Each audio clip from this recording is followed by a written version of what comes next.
Welcome to the WD168. God gives us 168 hours every week to live, love, and enjoy. This is our take on this 168 from the Western Diocese. You know, Thanksgiving came and went as it does every year, but this year perhaps we had a chance to contemplate the meaning of Thanksgiving a bit more, considering gatherings were a lot smaller and more intimate than usual. At the Western Diocese, the newly formed Bridging Generations had an opportunity to share with one another, with each other, items that tied them to Armenia with their heritage and identity. Each participant reflected personal and communal feelings for the year 2020. You know, as rough as the year has been, it seemed to express the reality that seems to be on par for the course throughout Armenian history. It's amazing that the Armenian Church begins each liturgy every Sunday with the psalm, "Sing a joyful song to the Lord, enter his gates with thanksgiving." It kind of tells you that there's a lot more to Thanksgiving than a holiday, and it might hold the secret to the longevity of us as a people. On Thanksgiving Day, we sent up 1,000 balloons to the heavens, along with our prayers and the names of our martyred soldiers. A small gathering amid and even in the midst of the pandemic gathered at the St. Gregory the Illuminator Armenian Church in Pasadena to witness this spectacular and breathtaking event. With the singing of church hymns and prayers, the balloons of red, blue, and orange went off against the backdrop of Mount Wilson and the Angeles Forest. On this Thanksgiving Day, we lifted our prayers to heaven, remembering the sacrifice made by the martyred men, women, and children, and asked for strength and patience as we heal. Watching the balloons ascend, there comes a point at which you lose sight of them. But you know, they are there, hovering and delivering a message which remains with us. The symbolism did not escape the crowd and gave everyone cause to stop, reflect, and remember their sacrifice.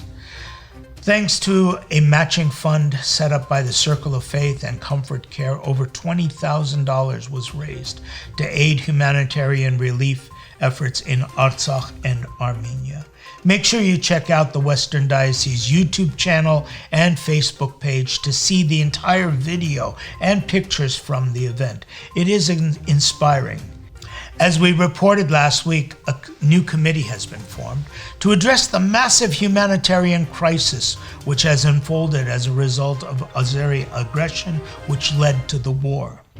Alongside the outreach to the displaced programs of Artsakh, Archbishop Hovnan Derderian, the diocesan primate, has formed two other groups, one to address the issues of the monasteries and the historical landmarks taken by the Azeris during the war, and secondly, to find and minister to those enslaved by the Azeris.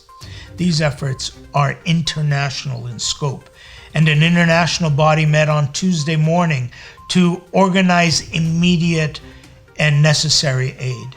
Needless to say, the Western Diocese once again is responsible for the lion's share of the operations, and we appeal to you to be generous in your giving.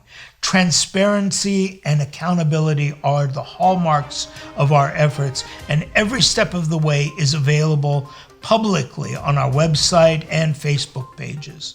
Along with financial assistance, it is essential to have people to help with distribution of aid, especially in an American manner of equitable distribution. We're looking for psychologists, therapists, workers who can volunteer time to be on the ground in Armenia. If you can, get in touch with us.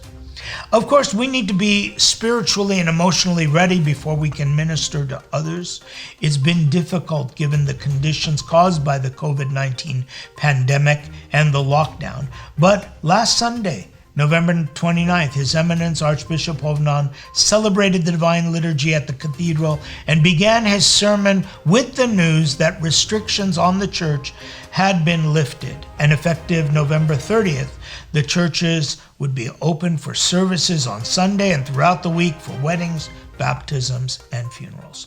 Of course, masks and social distancing will be observed. By the way, what's the deal with not wearing masks? Like, what's so hard about putting on a mask? It's an expression of selflessness. When you wear a mask, you're telling others you care for them. You wish for the same courtesy back towards you, right?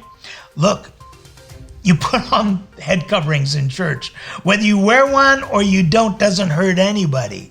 But if you don't wear a mask, it could hurt everyone. Think about it and please wear one. If you don't have one, stop by at the Bridging Generations booth and pick one up. We end today on a positive note. Over the weekend, I officiated at the wedding of one of our young couples in the traditions of the Holy Armenian Church. When we look at the year and the challenges we have faced, what can be more perfect about a year where a new Armenian Christian family is born with the rights and responsibilities to bring beauty and care to the hurting world?